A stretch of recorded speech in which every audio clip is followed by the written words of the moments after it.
सभी को नमस्कार। इस वीडियो में हम लेसन 3 आगे पढ़ने वाले हैं।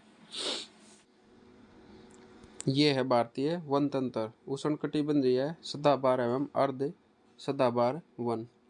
ये वन अंडमान एवं निकोबार द्वीप समूह, पश्चिमी घाट की पश्चिमी ढाल तथा उत्तर पूर्वी क्षेत्र की पहाड़ियों पर पाए जाते हैं। ये उन उष्ण और आर्द्र प्रदेशों में पाए जाते हैं जहाँ वार्षिक वर्षा 200 सेंटीमीटर से अधिक होती है और औसत वार्षिक तापमान 22 डिग्री सेल्सियस से अधिक रहता है। उष्णकटिबंधीय वनों में सघन एवं बड़े पत्तों वाले वृक्ष पाए जाते हैं। इनमें निचले स्तर में झाड़ियाँ और बेलें होती हैं। इनके ऊपर छोटे कद वाले पेड़ और सबसे ऊपर लंबे पेड़ होते हैं। इन वृक्षों की लंबाई 60 मीटर या उससे भी अधिक हो सकती है, क्योंकि इन पेड़ों में पत्ते झड़ने, फूल आने और फल लगने का समय अलग अलग होता है, इसलिए ये वर्ष भर हरे भरे दिखाई देते हैं। इनमें पाए जाने वाले वृक्षों की प्रजातियां रोजवुड, महागोनी और एम्बोनी हैं। अर्ध सदाबहार वन इन क्षेत्रों में अपेक्षाकृत कम वर्षा वाले भागों में पाए जाते हैं। ये वन सदाबहार और आर्द्र पर्णपाती वनों के मिश्रित रूप हैं। इनमें मुख्य वृक्ष प्रजातियां साइडर, ओलक और कैल हैं। उष्णकटिबंधीय पर्णपाती वन। इन वनों को पर्णपाती वन इसलिए कहा जाता है क्योंकि गर्मियों के मौसम में लगभग 6 से 8 हफ्तों में इन वनों के वृक्ष अपनी पत्तियां गिरा देते हैं। इन वनों को मानसूनी वन भी कहा जाता है। ये वन लगभग संपूर्ण भारत में एक प्राकृतिक आवरण का निर्माण करते हैं, विशेषकर उन क्षेत्रों में जहाँ पर 70 से 200 सेंटीमीटर तक वार्षिक वर्षा होती है। जल उपलब्धता के आधार पर इन वनों को आर्द्र और शुष्क पर्णपाती वनों में विभाजित किया जाता है। आर्द्र पर्णपाती वन उन क्षेत्रों में पाए जाते हैं जहाँ वर्षा 100 से 200 सेंटीमीटर होती है। ये वन उत्तर पूर्वी राज्यों और हिमालय के गिरिपद, पश्चिमी घाट के पूर्वी ढालों और ओडिशा में पाए जाने वाले सागवान, साल, शीशम, हुर्रा, महुआ, आंवला, सेमल, कुसुम और चंदन आदि प्रजातियों के वृक्ष इन वनों में पाए जाते हैं। शुष्क पर्णपाती वन देश के उन विस्तृत भागों में मिलते हैं जहां वर्षा 70 से 100 सेंटीमीटर तक होती है। आर्द्र क्षेत्रों की ओर ये वन आर्द्र पर्णपाती और शुष्क क्षेत्रों की ओर कांटेदार वनों में मिल जाते हैं। शुष्क ऋतु शुरू होते ही इन पेड़ों के पत्ते गिर जाते हैं और घास के मैदान में नग्न पेड़ खड़े रह जाते हैं। इन वनों में पाए जाने वाले मुख्य पेड़ों में तेंदू, पलास, अमलतास, बेल, खैर और अक्सलवुड इत्यादि हैं। उष्णकटिबंधीय कांटेदार वन। ये उन भागों में पाए जाते हैं जहाँ वर्षा 50 सेंटीमीटर से कम होती है। इनमें दक्षिण पश्चिमी पंजाब, हरियाणा, राजस्थान, गुजरात, मध्य प्रदेश और उत्तर प्रदेश के अर्धशुष्क क्षेत्र शामिल हैं।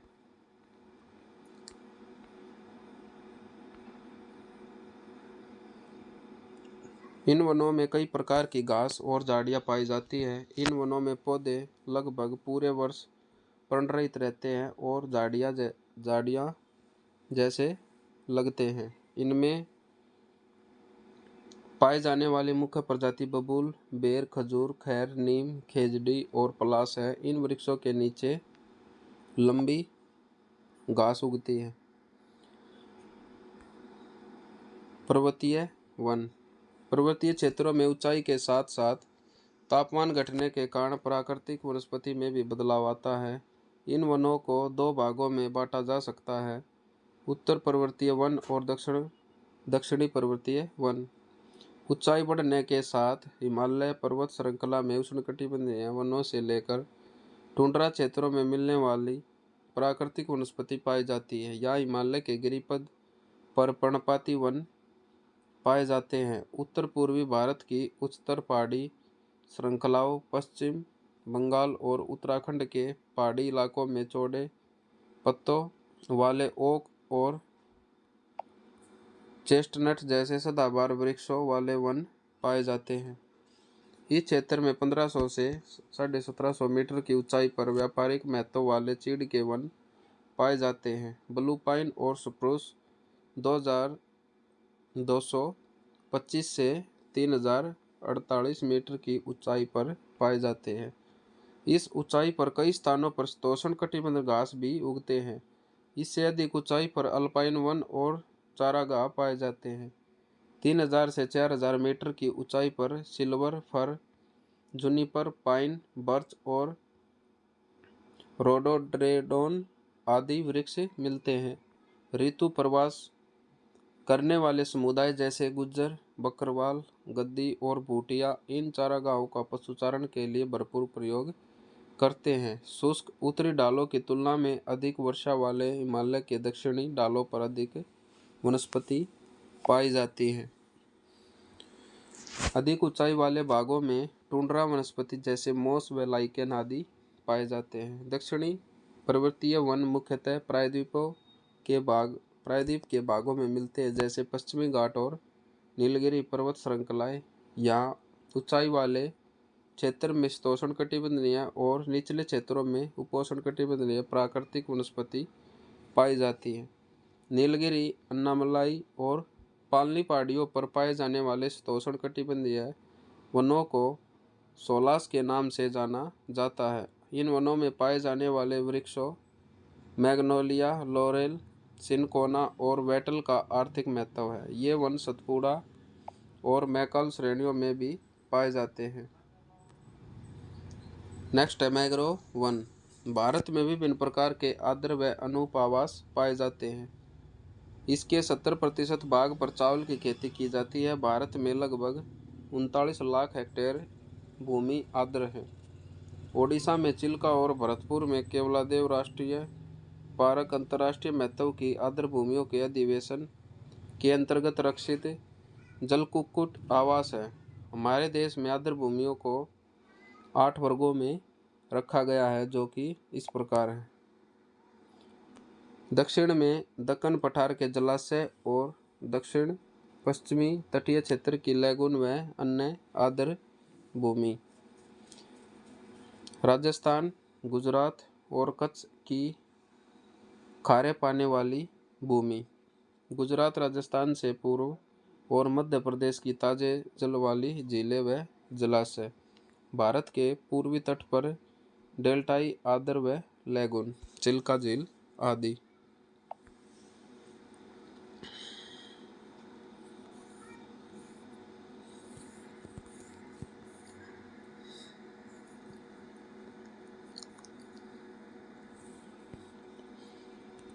गंगा के मैदान में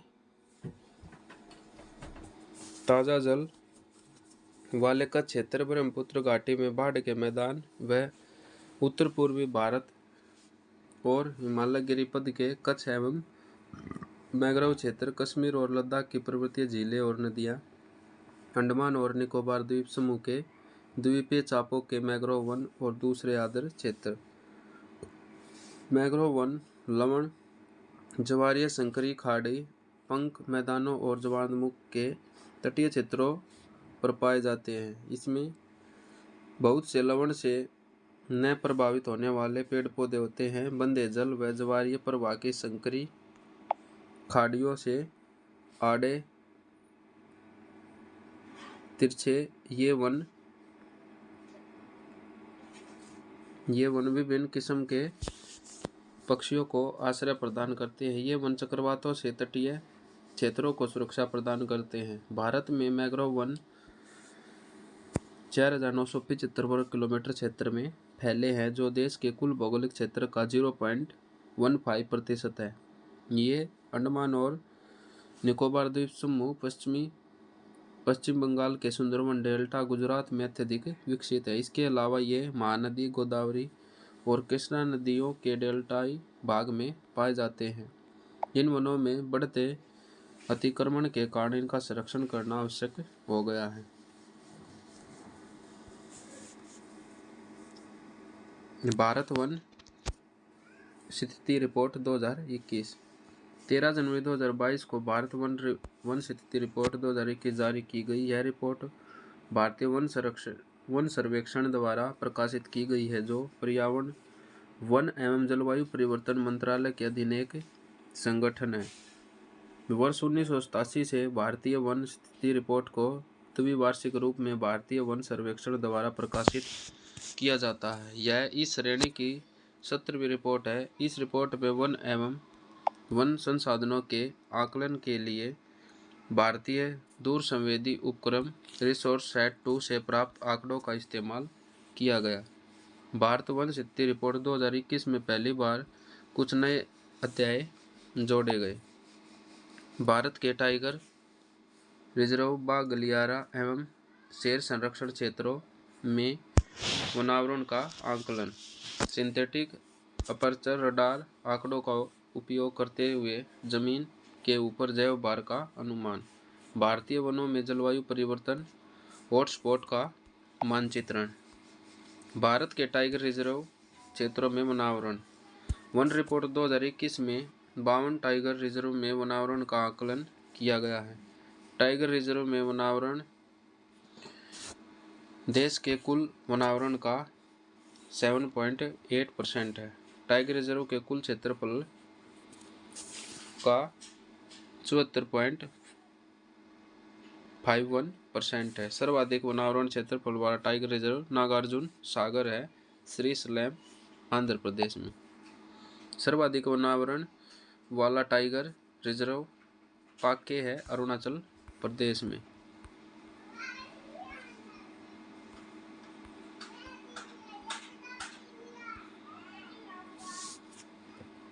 वर्ष 2011-2021 के माध्यम बाघ गलियारों के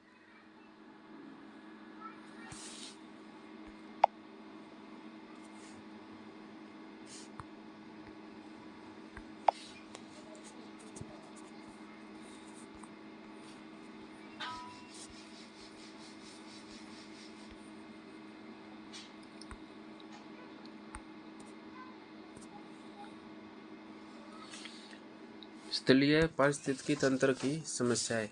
वनोन्मूलन एक व्यापक अर्थ वाला शब्द है, जिसके अंतर्गत पेड़ों की कटाई, जिसमें बार बार की जाने वाली काट छांट भी शामिल है, पेड़ों का गिरना, जंगल की सफाई, मवेशियों का चरना और नए पौधों के साथ छेड़छाड़ करना सब सम्मिलित है। वनोन्मूलन के कारण वन भूमि का कृषि भूमि में परिवर्तन। जैसे जैसे कृषि उत्पादों की मांग बढ़ती है, अधिक से अधिक भूमि पर खेती शुरू हो गई और इसके लिए जंगल समाप्त होते चले गए।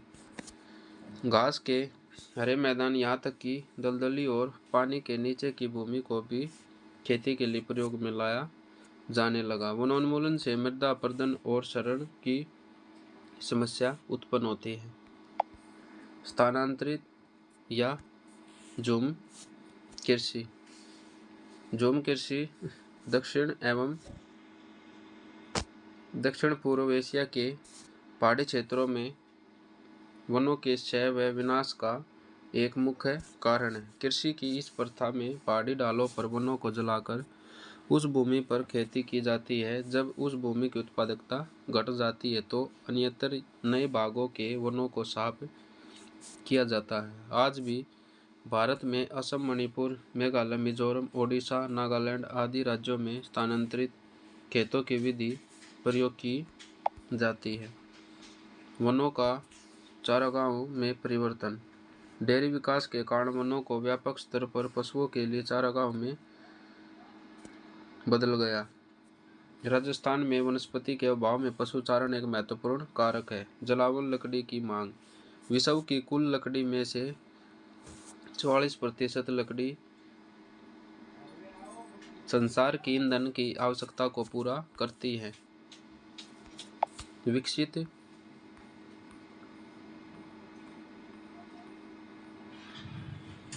देशों में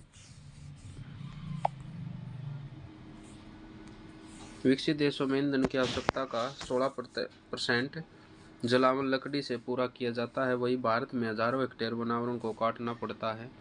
तब शहर और गांव के गरीबों की ईंधन की आवश्यकता पूरी हो जा पाती है।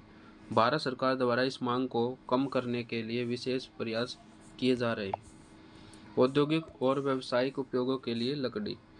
लकड़ी एक बहु उपयोगी वन्य उत्पाद है। इसका उपयोग बहुत से औद्योगिक कार्यों जैसे लकड़ी के सामान, पैकिंग के बॉक्स, फर्नीचर, माचिस, लकड़ी के बक्से, कागज तथा प्लाईवुड के लिए किया जाता है।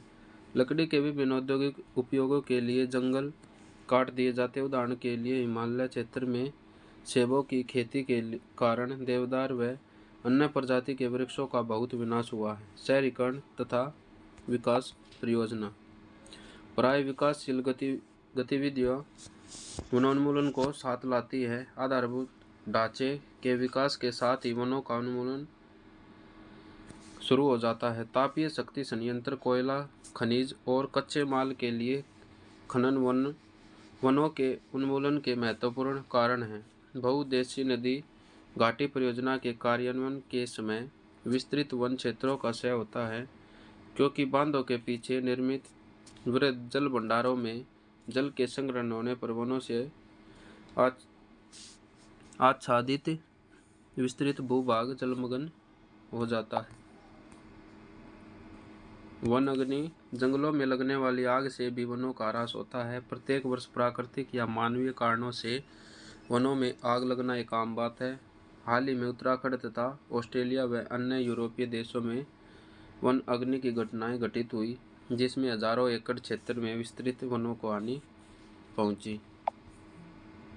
वनोन्मूलन के प्रभाव। मृदापर्दन और आकस्मिक बाढ़। घटते हुए वनावरण और भूजल के असीमित दुरुपयोग से निचले हिमालयों के ढलान का क्षय तीव्रता से हुआ, जिससे वे भूस्खलन की ओर उन्मुख हो गए। वनावरण की कमी के कारण बाढ़ों की तीव्रता में वृद्धि देखी गई। वनावरण के कम होने से मृदा अपरदन तीव्र होता है, जिससे नदियों में गाद जमाव की समस्या होती है। वन मृदा के अपरदन व भूस्खलन को रोकते हैं, जिससे बाढ़ और सूखे की तीव्रता और बारंबारता में कमी आती है। जलवायु परिवर्तन। वन स्थायी निक्षेपण को बढ़ने के साथ साथ मृदा की जल धारण करने की क्षमता को बढ़ाते हैं तथा जल चक्र को नियमित करते हैं। पेड़ों से जो पत्तियां या कूड़ा करकट गिरता है, उनके अपघटन से मृदा के पोषक तत्वों में वृद्धि होती है और वह उर्वर हो जाती है। वन्यजीवों के निवास होते हैं, जिससे समाज का सौंदर्य, पर्यटन और सांस्कृतिक मूल्य विकसित होते हैं। वनों का प्रभाव कार्बन चक्र व ऑक्सीजन चक्र पर भी पड़ता है। वनों का प्रभाव चक्र पर पड़ता है। वन CO2 की उचित मात्रा वातावरण में बनाए रखते हैं। वन वातावरण में जल चक्र को नियंत्रित रखने में महत्वपूर्ण कार्य करते हैं। ग्रीन हाउस के मुख्य कारणों में वनोन्मूलन प्रमुख है। इससे वार्षिक वर्षा में कमी तथा सूखे की समस्या में वृद्धि हो रही है। जैव विविधता की कमी। वनों की कटाई का सीधा प्रभाव उस क्षेत्र के पारितंत्र पर पड़ता है। पिछले 2000 वर्षों में पृथ्वी से पशुओं की 600 प्रजातियां तथा पादपों की 3000 प्रजातियां लुप्त हो चुकी है। वनों के आवरण के सिकुड़ने से पारितंत्र की स्थिरता पर प्रतिकूल प्रभाव पड़ा है। मरुस्थलीकरण।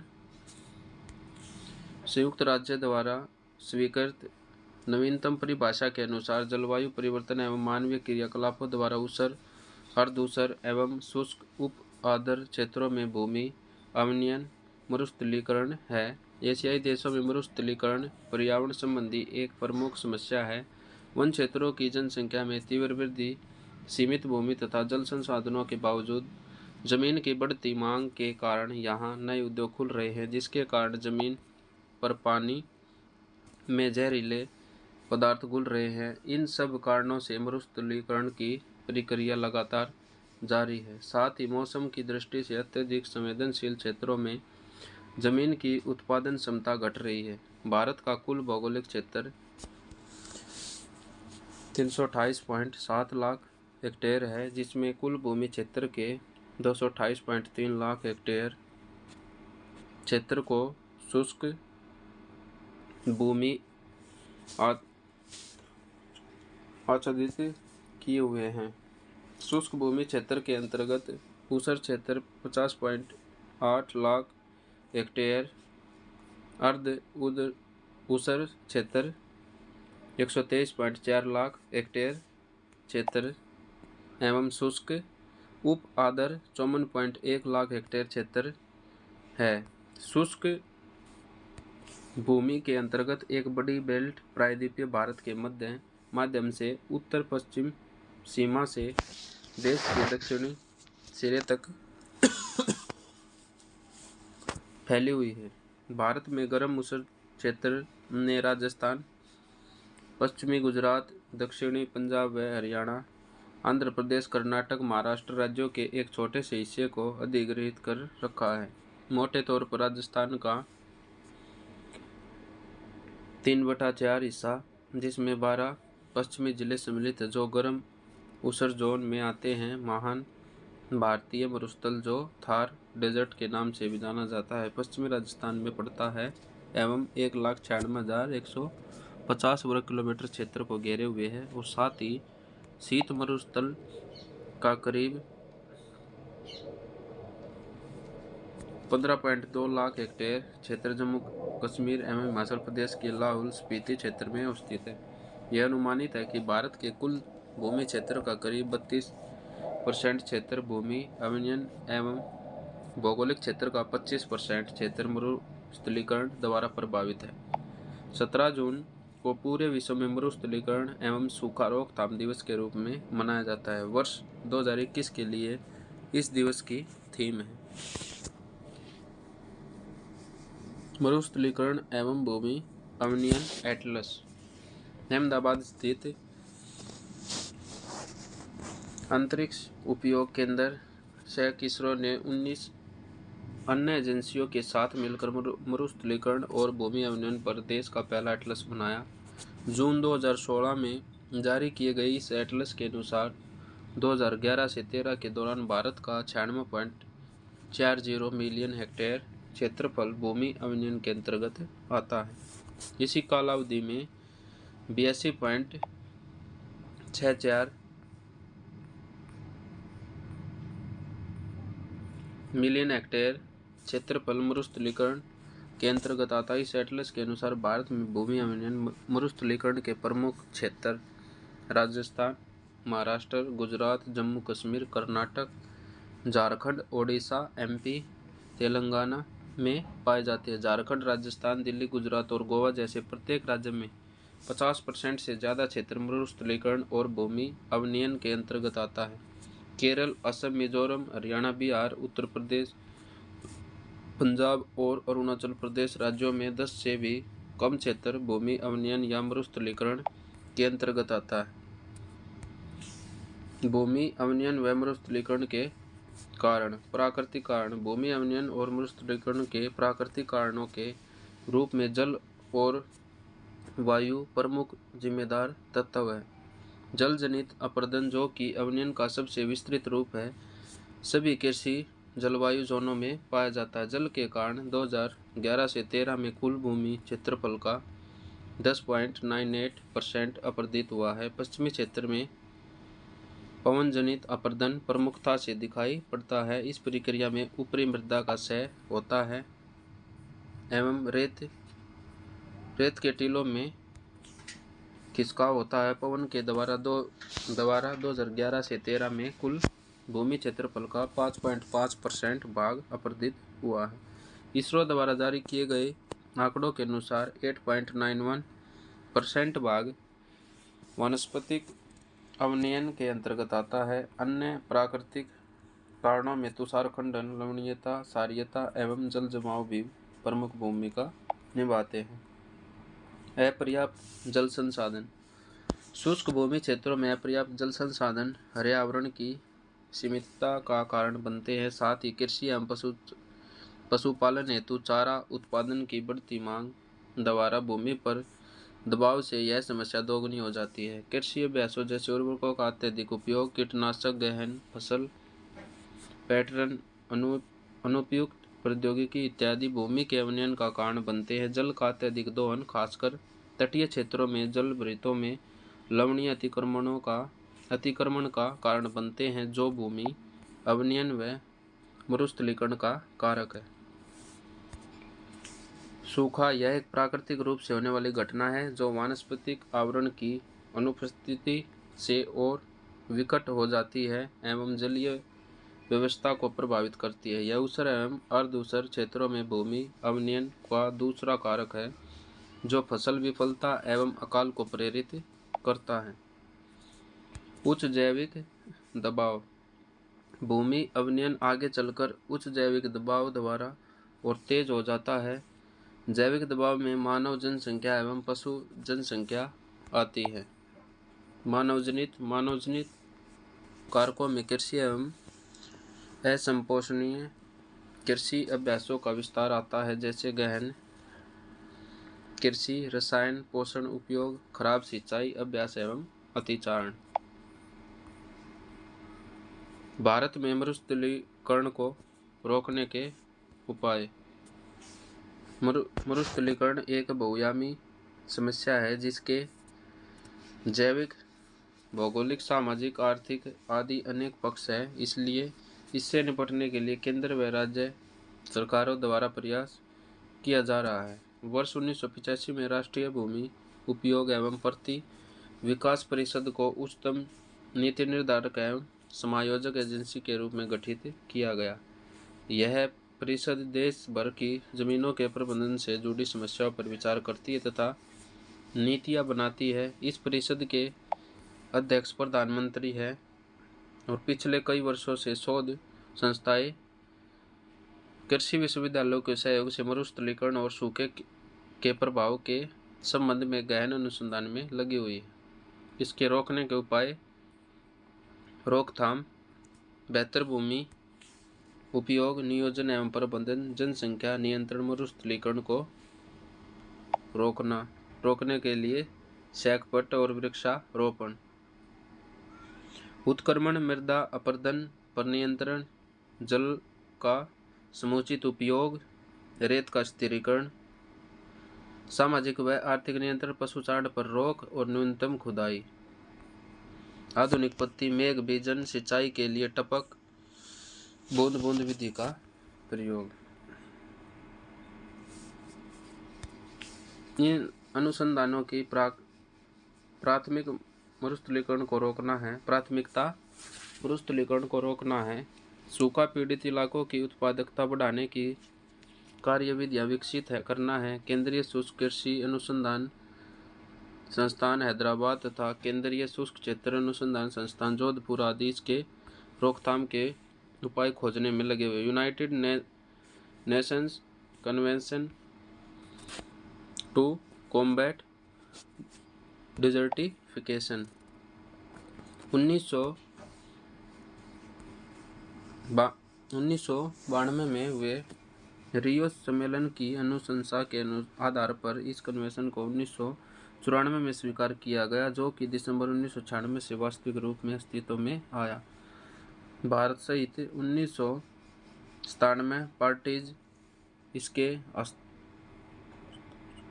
हस्ताक्षरकर्ताओं में शामिल है। यह एक कानूनी बाध्यकारी अंतर्राष्ट्रीय समझौता है। यह कन्वेंशन मरुस्थलीकरण, भूमि अवनयन और सूखे की समस्याओं के समाधान के लिए कार्य करता है। UNCCD मरुस्थलीकरण और भूमि अवनयन की समस्या के समाधान के लिए Africa, Asia, Latin America, Caribbean द्वीप समूह,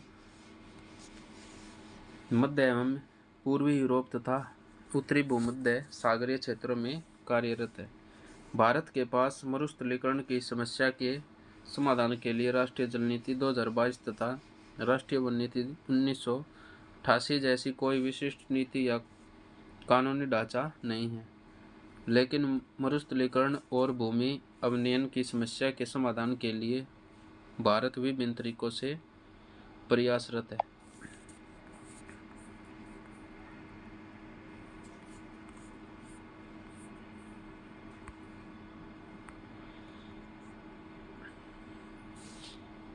नेक्स्ट है मरुस्थलीकरण से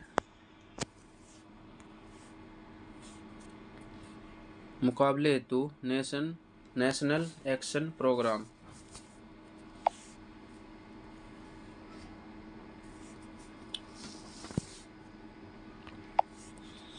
1996 में इस कन्वेंशन में हस्ताक्षर के पश्चात भारत ने मरुस्थलीकरण से निपटने के लिए एक नेशनल एक्शन प्रोग्राम बनाया, जिसे 2001 में UNCCD को सौंपा गया। यह प्रोग्राम सूखा प्रबंधन की तैयारी और शमन, जन जागरूकता, स्थानीय समुदाय के जीवन स्तर में सुधार, विकास के लिए समुदाय आधारित रणनीतियों के आधार पर कार्य करता है। UNCCD ने मरुस्थलीकरण से निपटने के लिए 2007 में एक 10 वर्षीय रणनीति को अपनाया, जो कि 2008 से 2018 के लिए थी। इस रणनीति को ध्यान में रखते हुए भारत अब एक नए नेशनल एक्शन प्रोग्राम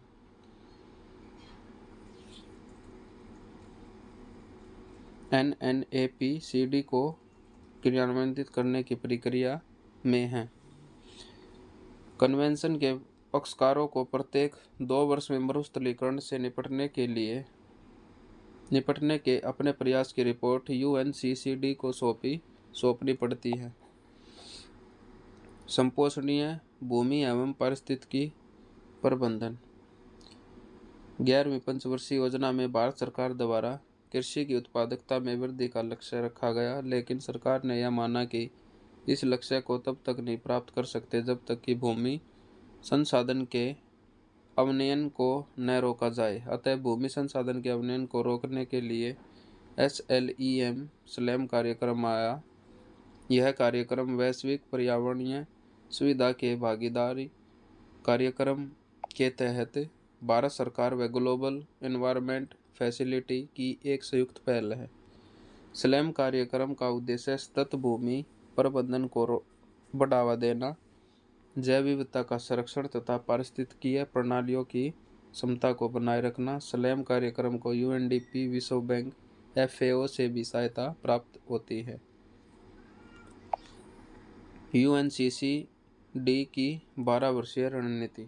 2019 में COP14 का उपयोग नई दिल्ली में हुआ। इसमें मरुस्थलीकरण से निपटने के लिए 12 वर्षीय रणनीति को स्वीकार किया गया। गौरतलब है कि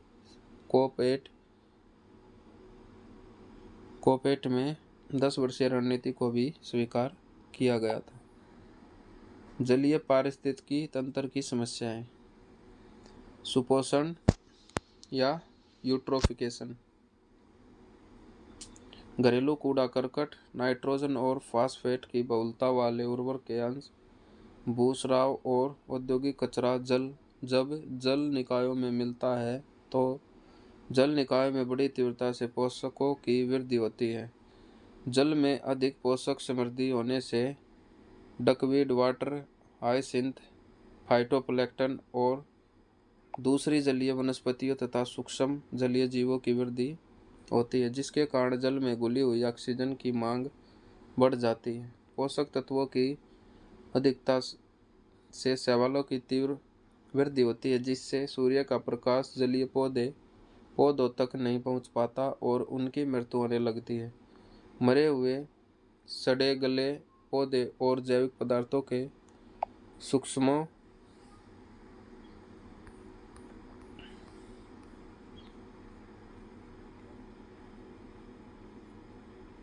द्वारा अपघटन से पानी में घुली हुई ऑक्सीजन की मात्रा कम होती है, जिसके कारण बड़ी संख्या में जलीय पौधों का नाश हो जाता है। पौधे के मरने और सड़ने गलने से एक अप्रिय गंध पैदा होती है और वह जल मनुष्य के प्रयोग योग्य नहीं रहता। पादप, प्लवकों और शैवालों के बहुत अधिक और अचानक वृद्धि से पानी का रंग परिवर्तित हो जाता है, जिसे वाटर ब्लूम नाम से जाना जाता है। इसे एल्गल ब्लूम भी कहते हैं। यह पौधा पानी में विषाक्त तत्व छोड़ता है, जिसके कारण बड़ी संख्या में मछलियां मरती है। जल संकाय की इसी पोषक समृद्धि को सुपोषण कहते हैं। देश में झीलों और जल संकायों में यूट्रोफिकेशन की बढ़ती प्रवृत्ति के लिए मानव गतिविधियां उत्तरदायी है। सुपोषण के प्रकार ये 2 प्रकार का होता है।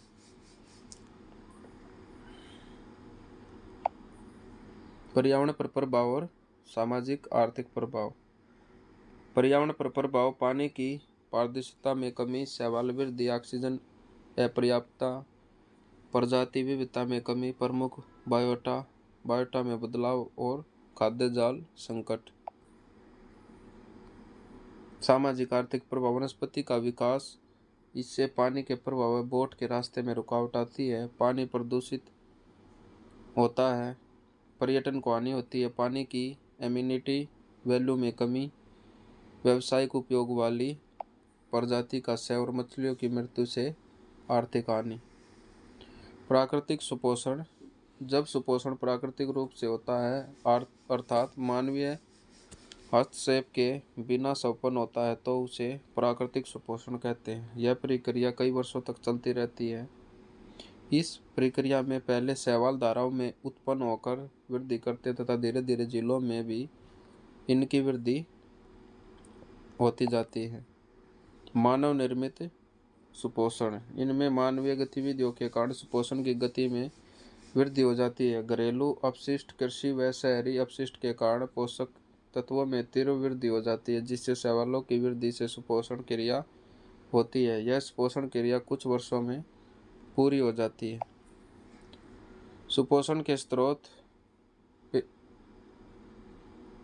बिंदु स्रोत, इसमें पोषक तत्व सीधे स्रोतों से जल तक पहुँचते हैं। अपशिष्ट का जल प्रवाह, पशुओं का अपशिष्ट और खनन उद्योग, गैर निपटान औद्योगिक कचरा।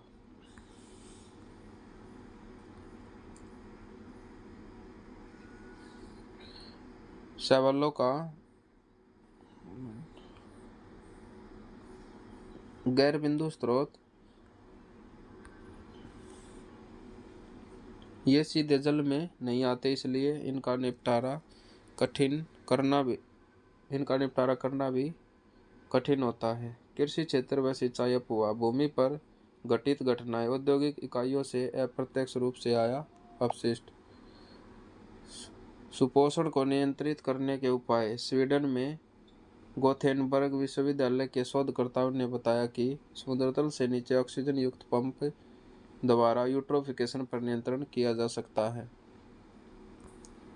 पोषक तत्वों पर नियंत्रण, शैवाल फिल्ट्रेशन,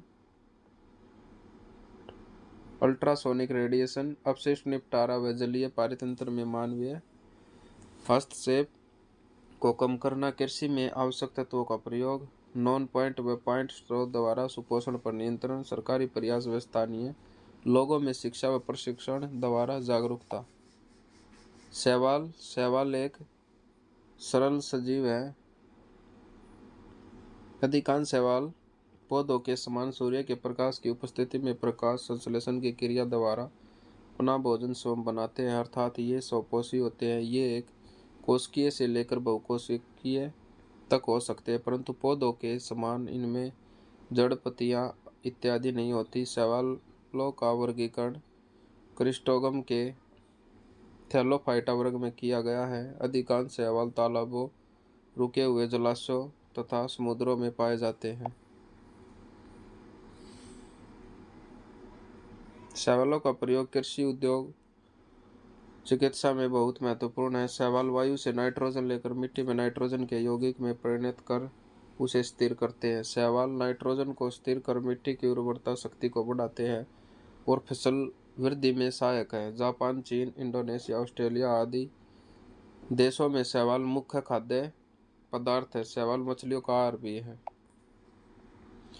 हानिकारक शैवाल ब्लूम, जलीय पारितंत्र में तीव्र गति से शैवालों की वृद्धि को एल्गी ब्लूम कहा जाता है। एल्गी ब्लूम प्राकृतिक व अप्राकृतिक दोनों रूप में होते हैं। स्थिर व गर्म पानी में एल्गी अपने आप को मात्रात्मक रूप से बढ़ा लेते हैं। जब एल्गी ब्लूम पारितंत्र पर नकारात्मक प्रभाव डालता है तो इसे हानिकारक एल्गी ब्लूम कहा जाता है। एल्गी ब्लूम वातावरण को विषाक्त कर देता है, जो दूसरे समुदाय को भी हानि पहुंचाता है। मुख्यतः साइनोबैक्टीरिया के लिए उत्तरदायित्व होता है।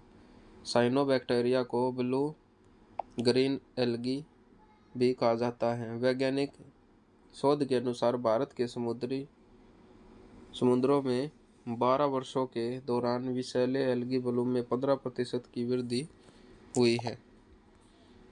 रेड टाइड, जब किसी जलीय क्षेत्र या समुद्र के फाइटो प्लैंकटन में तीव्र वृद्धि हो जाती है जिससे समुद्र का रंग परिवर्तित हो जाता है तो उसे सामान्यतः रेड टाइड कहा जाता है। रेड टाइड शब्द वार्मक शब्द है क्योंकि रंग उस प्रजाति पर निर्भर करता है, इसलिए कभी कभी रेड टाइड की जगह ब्राउन टाइड, ग्रीन टाइड भी प्रयोग किए जाते हैं। मुख्य रूप से रेड टाइड डिनोफ्लैजिलेट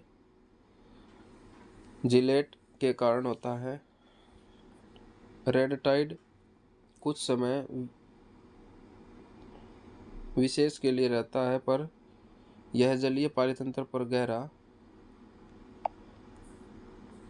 प्रभाव छोड़ता है। इससे मछलियों की मृत्यु हो जाती है। कुछ फाइटोप्लैंक्टन जलीय पारितंत्र को विषैला कर देते हैं। इससे विषैले पदार्थ का संचयन जलीय जीव जंतुओं में होता है और यह मनुष्य तक पहुंचता है। तो लेसन खत्म हो चुका है। मिलते हैं नेक्स्ट वीडियो में।